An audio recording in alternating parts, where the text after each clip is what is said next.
Welcome back to the channel, guys. Thank you so much for tuning in to the Geek and Geezer Fishing channel. Click subscribe, leave us some comments, smash the like button. Come along with me. I'm going to teach you guys some new rigs called the Inu Rig. Today's video is going to be full of talking, so I'm going to make this real short. Thank you guys very much. I'll catch up with you guys at the station in the kitchen. Alright guys, as I mentioned, today I'm going to be showing you guys how to set up the Inu Rig. I don't have the greatest background, I know. I'm working on a new area in the garage. Part of one of the things I'm going to do during the slow time of year for me being in air conditioning is I'm going to work on the garage. I would like to get a little area to film stuff like this. I'm in my kitchen. This is what I have. Got a stack full of tools over here from renovating the kitchen and for bait making stuff and our kitchen decor. So that's what I've got. Thank you guys as always for tuning in, supporting the channel. Let's get into it. So like I said, today I'm going to be showing you guys the Inu Rig, how to set it up. Now I have not fished with it. So part of the reason I wanted to show you guys how to set it up is this way you can see someone setting it up for the first time, learning how to set it up, and then going out and fishing with it and hopefully catching some fish on it. I'm also going to try and do some underwater footage in my backyard pool, kind of so we can see what things look like. I've got a couple Senkos. I also got a long Magnum trick worm. These are some of the things you're going to need: some scissors, some super glue, some coffee stirrers, and these ones happen to be red, which kind of sucks, but it'll be all right. Split rings, around size 3. We'll start off with one of these Magnum worms. Gives me a little bit more worm to work with. I think it'll be better.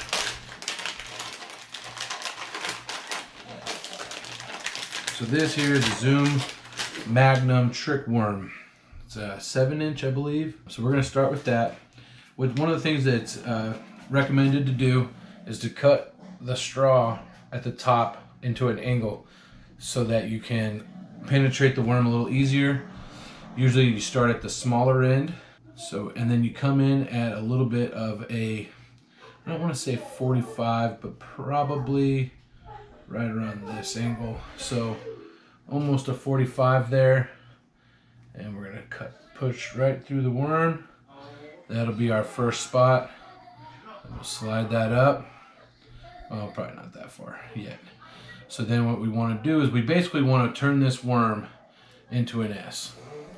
So we're going to go something like that. Okay? So we'll go through the next part right here. Bonk.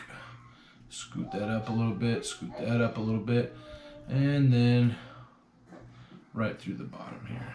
We'll go right there. Boink. Okay, so now you've got, for you guys, a backwards S. For me, a regular S, correct? Correct. Now what we're going to do is we're going to take our super glue. You just put a little dab on basically each side, all around where the connections are. This helps the worm not slide around. This helps the straws not fall out so this doesn't just become a tangled, clustered mess. It's basically just to keep the worm and the straw as like one piece. I kind of like the way this worm looks already. I feel like this is going to have a very good and natural look in terms of its slinking. When it gets pulled, I think it's going to curl up really well and then expand up really well, which I like.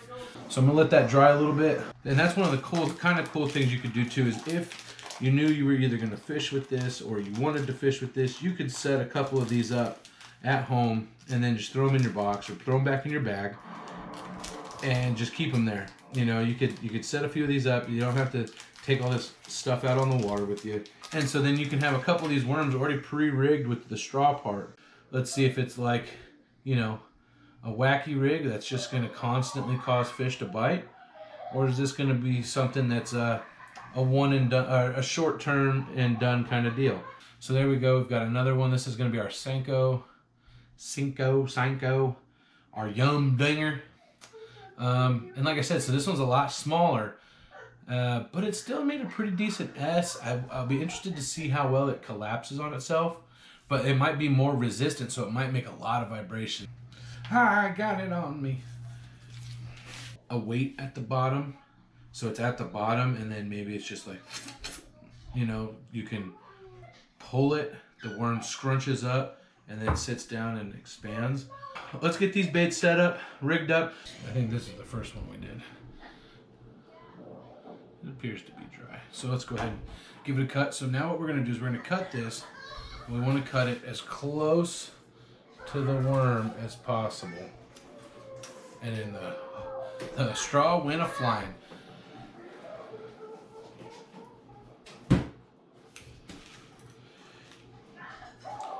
For these ones, I'm gonna just cut them in half and then cut them with a straight piece of the worm. That just makes me feel a little more comfortable.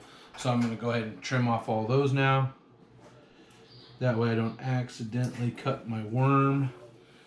Ouch. All right, so there we go. The worm does not look that affected. Obviously this one you can see the red going through it. If it was black, it might be a little better, or it might not. Who knows? Maybe this will be the new thing. One of the first things we're gonna have to do, we're gonna have our line, we're gonna have our hook. So for this particular one, we went from here, and you wanna make sure you have your angle right. So this is gonna go through here like this. Let's find one of our leader ends. So basically this right here is gonna go through my eyelet of my hook and then through my worm, just like that. Then it's going to come curving back through and through this piece of the straw here, and then back curving through this part of the straw here. Alright guys, so this here is our setup. We're going to skin hook this worm here. We want to make sure we don't have our line all twisted up. So right now what I've got is I've got that hook set in there with the eyelet of the hook lined up straight with that. My line's coming in and out, and so basically that worm can just slide just like that. And then I've got my ring right here. See, it could definitely be a little smaller. So then we've got our hook set up with the eyelet going straight lined up with that. And so then you pull that up and it's gonna bunch up. At least that's the theory. And boom, boom, boom, boom, boom. So we're gonna see what that does.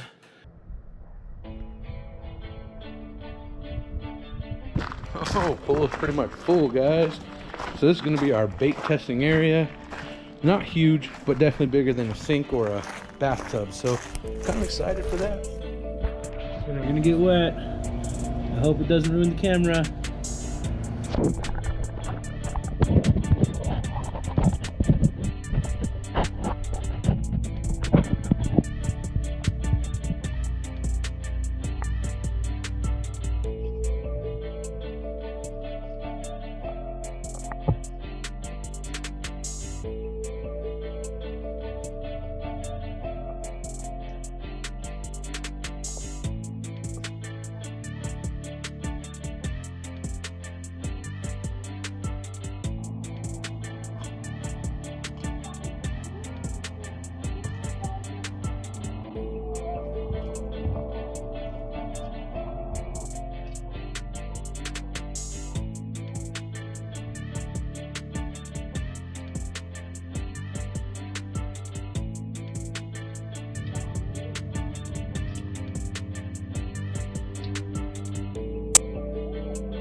Alright guys, the audio was a little messed up on the first one I recorded for an outro because of the water.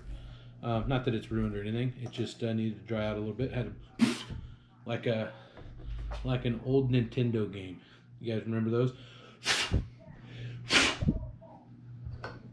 So that's what I had to do to the speaker there, so I could record this now instead of waiting for it to dry. Thank you guys so much for tuning in. I hope you guys enjoyed the video. Hopefully you guys get an idea of how to fish the Inu Rig, how to set it up, what it looks like.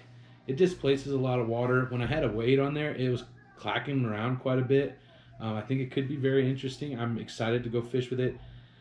I know my brother and my father both believe that fishing lures catch fishermen. I'm one of those guys who gets caught. I am such a sucker for baits and lures. So of course I think this looks awesome. I'm excited to get out there and fish with it, see what happens with it. I think they look awesome. All right, guys, well, I tried out the Inu Rig. As you can tell in the background, it's almost Christmas. I tried this thing for a while. I was trying to be part of this new hot thing. I started filming for that video probably a month and a half ago. And I fished with the thing for a lot of fishing hours, a lot of time on the water, and I just didn't get a bite. Now, personally, I don't think it's because this bait's not going to work. I think it looks awesome in the water. I filmed some in the water. I think it looks awesome. I think it might just be the wrong time of year, just this kind of colder weather. I mean, it's a finesse option with the reaction options too because of the way it moves, but I just couldn't drum up any bites. So I definitely want to revisit this. I really want to try this with one of the weighted options that I tried on some bedding bass if I find some during the spring. But I will try and make another video fishing with the Inu Rig, catching some fish with the Inu Rig. But I still wanted to get this out while this thing is still cool and exciting and new, and thought I'd show you guys at least how to put it together, and maybe you guys can catch some fish with it here pretty soon. Thank you so much for tuning in. I know it was a long video, so thank you for making it this far. Click subscribe, leave some comments, smash the like button, and I'll catch up with you guys next time out on the water. And hopefully you guys are enjoying either the end of 2021 or the beginning of 2022.